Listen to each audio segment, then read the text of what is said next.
Hello there, guys. Welcome back to the Racing Insider Bets channel. I'm Josh. I'm back again.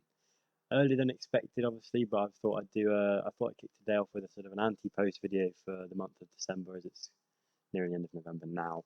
Hopefully, we can find some value and some prices in sort of these big races coming up in the next month, and we can get our teeth into them. So that's what I kind of thought today's video would be about. Uh, I'd already recorded this a couple hours ago, a bit stupidly, and didn't realise that first sort of first wave of cutting out horses would be coming out for the Tingle Creek on the weekend. So missed that. So I thought I'd re-record it, do the whole thing from scratch again because some of the prices has changed and some of the race formats have changed, and give it another go basically. So might be, but we're going for a round two on this one. I was literally in the process of editing it, and I saw it pop through my phone. I was like, oh, fuck you now. What have I done that for then, eh? But anyway, we're back again, and hopefully we can get through them this time a bit more accurately than last time. So obviously there will be a video coming for Friday and Saturday, the races sort of later on in the week. I just thought I'd do this one today, looking at general anti-post, but I will also be covering instead of the Tingle Creek and Ballymore Novice. So I'll say on the Friday, there's a Pertemps hurdle qualifier on a Friday as well, and there's a Henry VIII novice chase as well on the Saturday. So I'll cover them now anti-post, just trying potentially because I think I've seen a bit of value here and there that could be sort of latched onto, and then obviously if it stays the same, that will be my selection. But I'll have a few more for sort of the smaller races on the card that I'll be dropping that sort of for Friday and for Saturday this weekend. And obviously I'm looking for sort of the bigger races as well down the line in the month. So hopefully, yeah, we can get some more winners than we did last weekend. So I'd like to just reflect on that before we just get cracking with this. And yeah, the weekend wasn't brilliant. It wasn't a great way to kick off the channel's life. I mean, yeah, we could have done a lot better. We had, Friday was a bit of a disappointment. We had a few sort of letdowns. I say, just trying to think off the top of my head who we had. Friday, obviously, Miss Miller the Nap let us down. She didn't run a very good race. I don't think she just wasn't up for it for some reason. Just happened to be. And fair play to the winner there. Ran really well. Thomas Darby came on for that Weatherby run clearly, and you got to say it was better on the day. Miss Miller just was always in and always had a sort of nose in the mix, but she was never when a tap sort of came on, never really sort of came to fruition. And we're just lucky that Paisley Park didn't win. Otherwise, the channel would have had to have been deleted because that would have been a sinker. So at least silver lining from that. We'll move on from that. It was a bit of an annoying one on Friday. We came kind of close. I'm trying to think. Jean Bon won the one we had Good Risk at All in. I thought Good Risk at All ran a really good race. Jean Bon's clearly a high level horse who'll go on to do bigger and better things, and I think Good Risk at All will as well. Was there or thereabouts until the last two flights, and then sort of faded away when sort of John Bon turned on the taps and exerted his will. Let's say on the field, he looked very handy. If he can learn to settle and not get a bit as sort of hot and sort of before the race, I think he'll be pretty decent. But so will Good School got a good run out of him. And then who was the other one on Friday? It was Mr. Milner, not Mr. Milner, Mr. Coffee. Sorry, not Mrs. Milner. Getting him muddled up. The Mr. and Mrs. Mr. Coffee ran a cracker, I thought, to be honest with you. I mean, how he came third and jumped like that is unbelievable. I thought he showed some real promise, stayed on. If he actually learned how to jump and time his jumps, we would have won that, I think. That would have been a win. I think he was the best horse in the race, personally. After the favourite Boot Hill got withdrawn, I thought he was going to piss up. And then I saw him jump. I was like, Jesus Christ, he's just timing is all over the place. He was jumping sort of a step before he should be. He was really reaching, extending for hurdles. You could really see him grazing his sort of the bomb on it. And he's just like, you're thinking, oh God, he's going to get round, because he looked a bit sketchy. A few jumps over the bigger obstacles, and he looked a bit sketchy. And you get away with that over hurdles and not necessarily over the bigger stuff. And I said I think he's shaped like he does. His jumping, actually, if he was timed it right, would have been spot on. He would have won that, I think, because the way he kind of got over him and reached it shows you he has a bit of class about him. I think we would have had a winner there. It's a bit unfortunate we caught him on the wrong day, but definitely one for the notepad and one for the future. I definitely think next one or two races he'll be sort of kicking off his chasing career quite nicely. I think he'll get a win very soon. I thought we were a bit unlucky there, and hey ho, it happens, doesn't it? So maybe if Nicky de Boinville had been on board, you never know, do you? So we'll move on. But it was a tough Friday. Saturday, another sort of hit the crossbar day. Unfortunately, on the channel, had the Leopardess trophy, which is heartbreaking. If you got 6 places were offered on Paddy Power and he got on any cloth cap, he would have hit 16-1 each way. He came 6th, so just squeaked in there. He should have led for most of it. It was up with the pace and then just kind of dropped off when the taps were turned on, as I said before. So happens, you know. He's a good horse, and we got a decent place money for that. And then it was just so frustrating, so nearly there, always gaining. Fiddler on the Roof. I think he would have got there. He would have got there with a couple more strides. It's a shame. No, you know, I can't remember when that Cloudy Glen, wasn't it? Fair play to him. He got the job done. Trevor Hemming's colours. It's nice to see sort of win the big prize on the day, but I could have been ours. I already think we had a chance, and hey ho, he was right there. It's just I think it was a half length, 3/4 of a length. He was always gaining. And I think he's, you know, proper. As I said, he's always placed. He's never not placed over the in his chase races. So, you know, he delivered, and what I said, and I think he really could have won that. But it's a shame. Hey ho, we move on. And then Nap obviously that day was Mon Morale shut the bed, gambled in pretty heavily. I think almost went off sort of 15-8, maybe 2-1. Didn't perform, did he? Really, he looked pretty shocking. Maybe that sort of, they do normally say sort of the age from 4 to 5 is a tough sort of, you know, gap to bridge. It always seems to be a sticky period for horses, and I thought he was good enough to bridge that, but clearly not. I think he's definitely one to sort of let go by, and I need to see a bit more from him to back him again. So it's a shame. Well, you know what? It was a great race, that one. That was dead heat with Pertemps and the I can't remember the other horse that got there, but it was a really good race, and yeah, it's a good fighting fifth. It's good to see dead heat. You don't see it often that in big races, do you? So it's pretty cool. But yeah, anyway, enough jabbering on about the past. We look to the future and the present, and hopefully we can get some winners on the board. Stop hitting the crossbar. Start slotting them away. That's what we want to start seeing in the channel. We've had some each way plays. Hit. Now we want the big dog. We want the winner. We want the full Monty. We don't want any places. We don't want to be second or third. We want number 1, number uno. And obviously, as I said, we're kicking it off. I'm going to go in chronological order, by the way, for the Antepost. So let's just get our teeth straight into it. For Friday the 3rd, this Friday coming up, obviously final decks will be probably made, I think it's Wednesday. So we're getting in before there, hopefully maybe get a bit of value before sort of the field thins out, and maybe, you know, we can see. And the first one is, I'm looking down just because I've got my notes here. So the first one is in the Ballymore Novice Hurdle. It's a grade 2 at 225 at Sandown on the Friday, and I think Lossiemouth 5-1. If he is declared, I think could win this pretty handily. Looked very, very good at Foss-Lass. I would have been the 17th this month. Yeah, I'm not surprised he's coming back from the second bite of the cherry here, because he pissed it up. It was a frankly piss up job in a Class 3. He made them look pretty silly and behind. Jockey didn't even have to let him off the bridle. He cruised home. Absolute piss up job.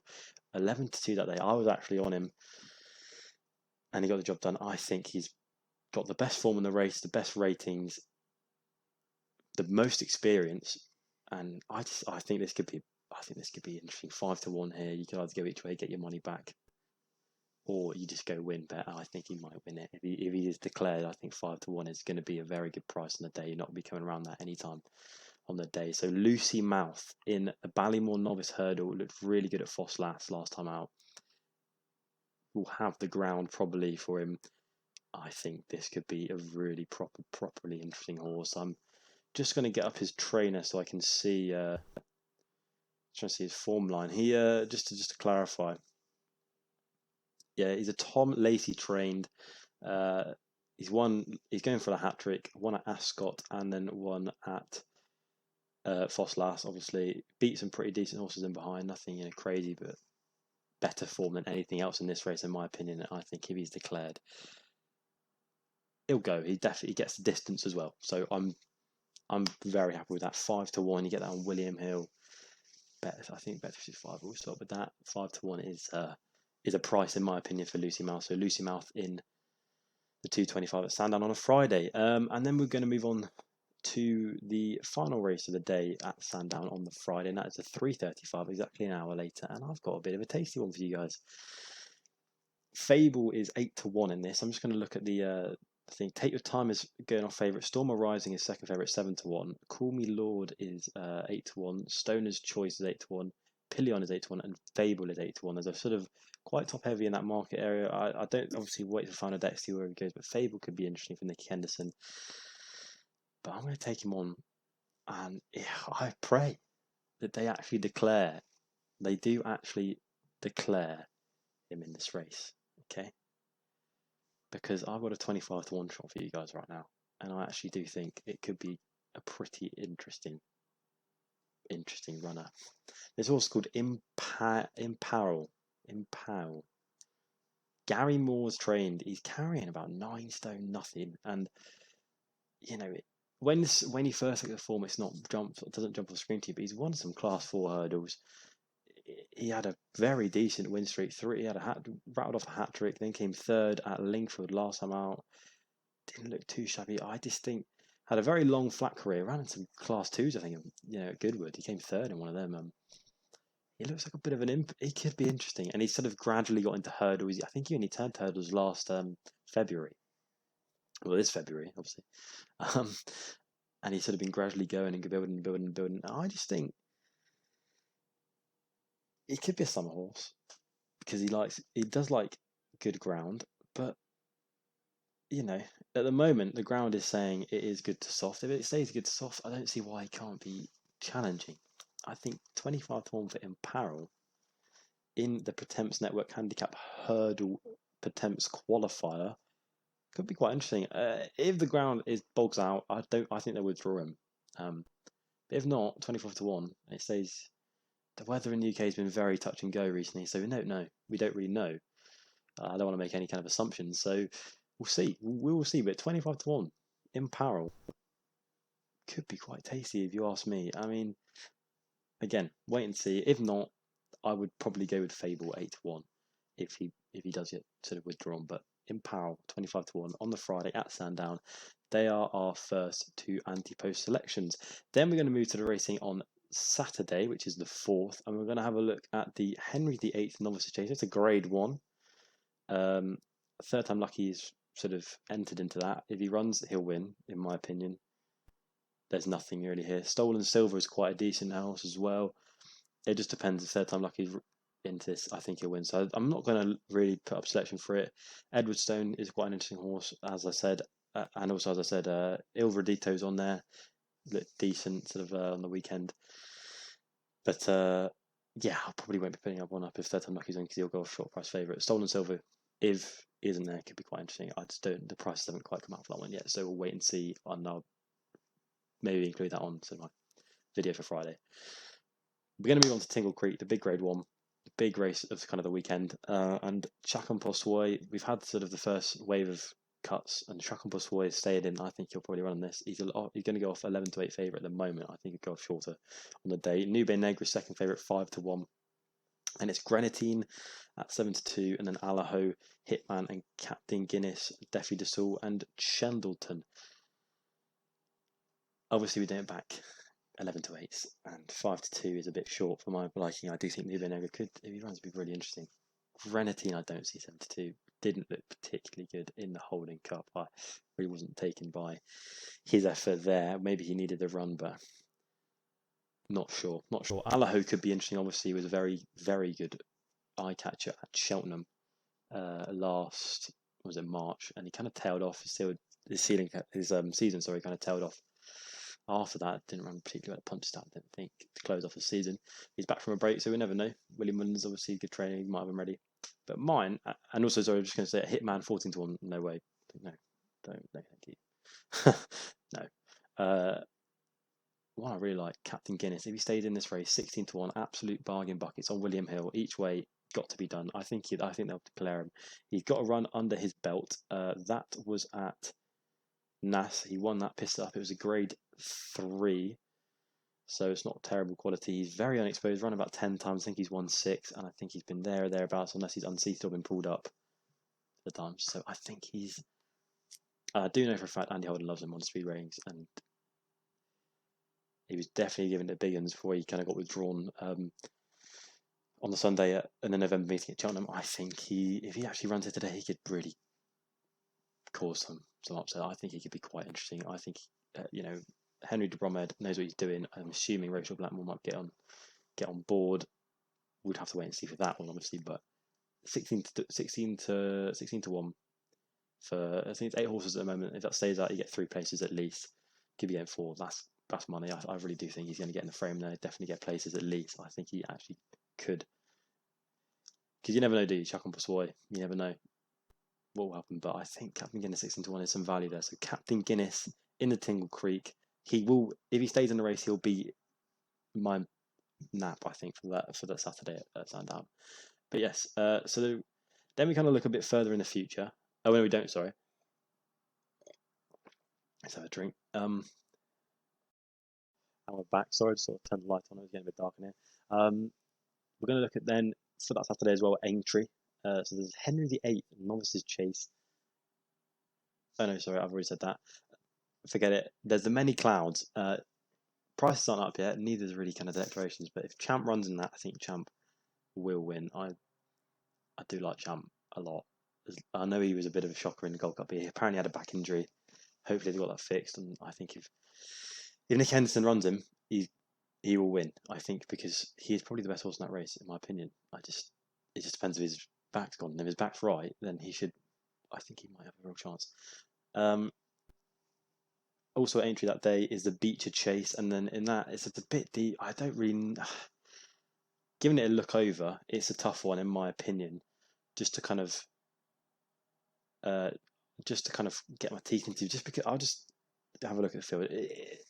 So again, sorry for looking down. It's just this. The one I really liked, I'm not really liked, but one I was sort of caught my eye with Snow Leopardess 10 to 1, one on return at where was it?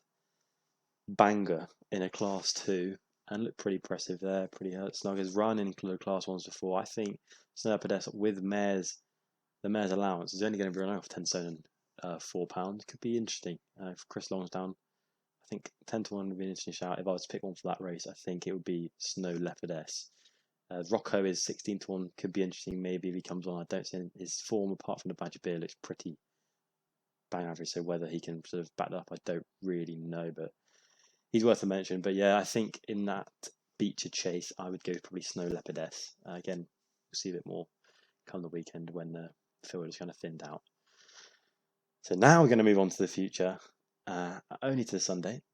It's a John Durkan. It's a Grade 1 over in Punchestown in Ireland. And I'm just going to be really quick here. Fakir de Ordres, if he runs, I think he's got a really good chance. I'm assuming he'll go for quite a big price, depending who's sort of at the top of the market. He won a Grade 2 on reappearance, looked pretty tidy in that. So yeah, I think Fakir de Ordres potentially. I don't know the prices yet, so I can't say. He'll probably, if he stays in the video, if he stays in the race, he's declared, I will put him up on the weekend. But Fakir de Ordres on the Sunday at Punchestown. Then we go to next week at Cheltenham. The only race I'm looking at that card at the moment is the Caspain Caviar Gold Cup, because that's the only one that's prices it out. I think Midnight Shadow at 10 to 1 and William Hill is a proper price. I think he'll get the job done. I was really taken by him in the Paddy Power Gold Cup at Cheltenham. He's got C and D form. Obviously, that's big. If you know this channel, I do value that quite a lot. I just think he's the best horse in the race, because in front of him there's Lalore, Hitman Lalore, Dostal Phil, and Good Boy Bobby. He beat Lalore and Dostal Phil in the Paddy Power Gold Cup. I just think he's a better horse than them personally. Hitman, I don't know whether he'll go here if he does decide, if he is actually declared for the Tingle Creek. So he might get taken away, and I still think Midnight Shadow is a better horse than him. So I would be looking to go to Midnight Shadow there at 10 to 1, I think. For Sue Smith, I think he is pretty tidy. And then just to sprinkle one in there, he was a bit of a big price earlier, but he's kind of come in a bit now as Amoola Gold. If he actually runs in this, he's not got great form over Cheltenham, but it's been a really good knit with 2 runs at Ascot this season. Obviously, the hold-up horse up the hill with a finish at Cheltenham. You never know, do you? It might be his year, it might be his day. So Amoola Gold, I think he's 14 or 16 to 1 now. He was 20s.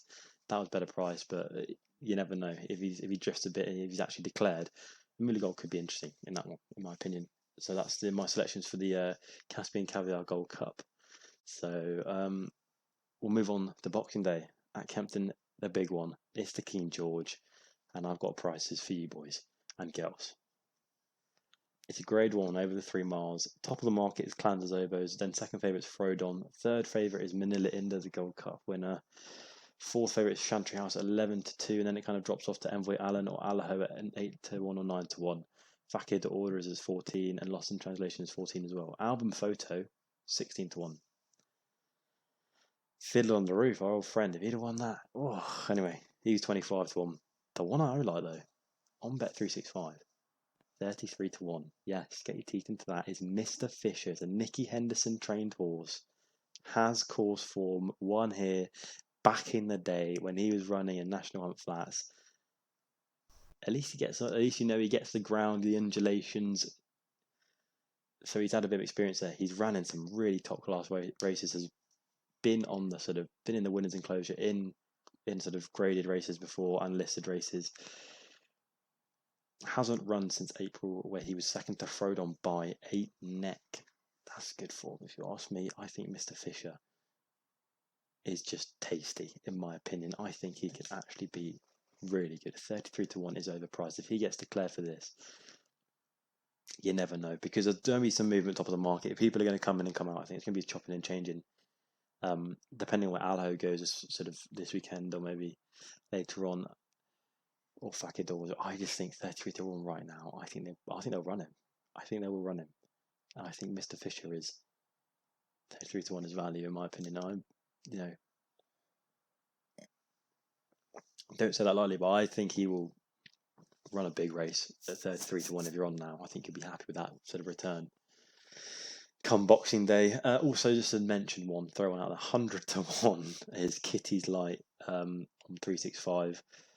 Christian Williams trained, has won over distance before. I think it's a good horse. And I think 100-1 is overpriced. So if Kitty's Light said in as well, 100-1 you're sitting on, so fair enough. And then we're going to move from, anyway, so just before I move on from that, King George, my main section is Mr. Fisher. It's kind of like a Amoola Gold with the Gold Caspain Caviar Gold Cup.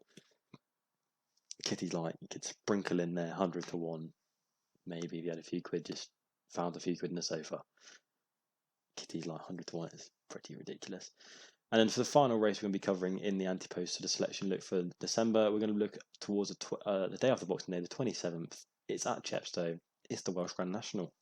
Yes, we're getting that kind of time of year, and it looks to be a very interesting little race. I'm just going to get the card up for you guys. Secret Reprieve is at the moment favourite. Won this last year and hasn't been seen since, so who knows about that? I think we could take Secret Reprieve on. He could come back and absolutely just tear it up and act like he's never left, because he's only off 10. He's only been running off 10 stone. So whether they've lined him up, Evan Williams, you never know. He wants to bring the sort of national back to Wales. Obviously did it last year. Maybe do it back to back it. We'll see. I don't know though. Would I be kind of tempted to get that? No, I wouldn't be, because the horses I'm looking at is Next Destination. Now, Next Destination I've seen has been entered into a few races actually recently, and just never sort of followed through with entry, followed through with declarations. He's always kind of sort of filtered out. And I thought, honestly, I think it was a Betfair chase. He was almost there. He got drawn the day before, or on the day. I thought, I think he could be off the price. Be interesting, maybe. I like him here, 12-1. Paul Nicholls, good trainer. Should have him in nick. And we could see, he's 300-5 is the other Nicholls horse there. He's done it at Chepstow before. I just think he's a bit slow. I mean, he'll go, like he does just go. He's an absolute train. He'll get home. But I just think Next Destination is a classy horse, in my opinion. Is very unexposed. Sort of looking at it, came over from Ireland, and it hasn't really run a lot for the yard. But I just think he's run 3 chase races for the yard, and he's won 2, and he came second at Cheltenham to Galvin in the other. And that was over basically the same distance of this. It's just this is a furlong longer. I think he gets. I just think he does it. 12-1. I think Next Destination would be my pick if he's entered into this. If he's declared into this. I'll just shout out one more horse as well at the bottom of the market. It's gonna be. This is a bit of a sting. This could be a real stinker. This could be a real stinker, and I just thought I can't let him go off at this price without me at least mentioning him. It's the Mighty Don. Yes, the heartbreaker of a horse. It is the Mighty Don, the Nick Gifford train. Mighty Don ran up at Cheltenham in. I'll just check the race was good. The Jewson Click and Collect Handicap Chase, grade 3 on the Sunday, lost to Yala Enki, only lost by a length. If he could jump, he would have won that race easily. I was there. He just looked. On the run home, he was so much better. I was always giving more. It's just if he could jump. His jumping is one of the worst things I've ever seen in my life. He'll break your heart with the way he jumps, but I'm surely they got him on. They schooled him a bit more. They'll have time. They'll have another month for this if they actually enter him into it. If they actually do declare him for it. Surely they'll have had a little bit of time to try and iron out some of his fatal flaws over jumps. He is running off a 9 stone 11 if he does run, has run over course, and I just think it's worth 33-1 to have a few quid on the Mighty Don, if he actually is declared. If he's actually, if he makes it to the race. Because you never know. There will be a day where Mighty Don is in the winner's enclosure. Will it be that? Will it be the Welsh Run National? I mean, whoever's got 33-1 on him, probably hoping so. I pray Nick Gifford just gives him a little sort out, because if he could jump, he's a very, very tidy horse. He's got an engine. But yeah, I wouldn't be putting the mortgage on that. I'd just be having a few quid, as I said, if you find some quid behind the sofa, maybe. So just to sort of finalise, for the Welsh Run National, my selection would be Next Destination at 12-1. But as I said, if you have a few spare quid and the Mighty Don, and you feel crazy enough, the Mighty Don 33-1 is a price, in my opinion. So yes, anyway, that is it, guys. I know this has been a long episode. I know I've talked your ear off, but it is an Antepost selection. I've ran through a fair few races there. I try to do it as quick as possible, get my selections up, and yeah, I'll be back. Sort of probably release first the video for Friday on Thursday, and then Saturday on Friday. Right, And if there's any changes, obviously I'll make an alteration. But I really appreciate you guys watching. If you stayed to this long, fucking fair play to you guys. You've earned a break. And yeah, so please, like and subscribe if you've enjoyed this content, and hopefully we can get some winners on the board this weekend coming up and in the future for some big prices in big races. So I really appreciate you watching, guys, and I'll see you very soon. Thank you for watching. In a bit, lads.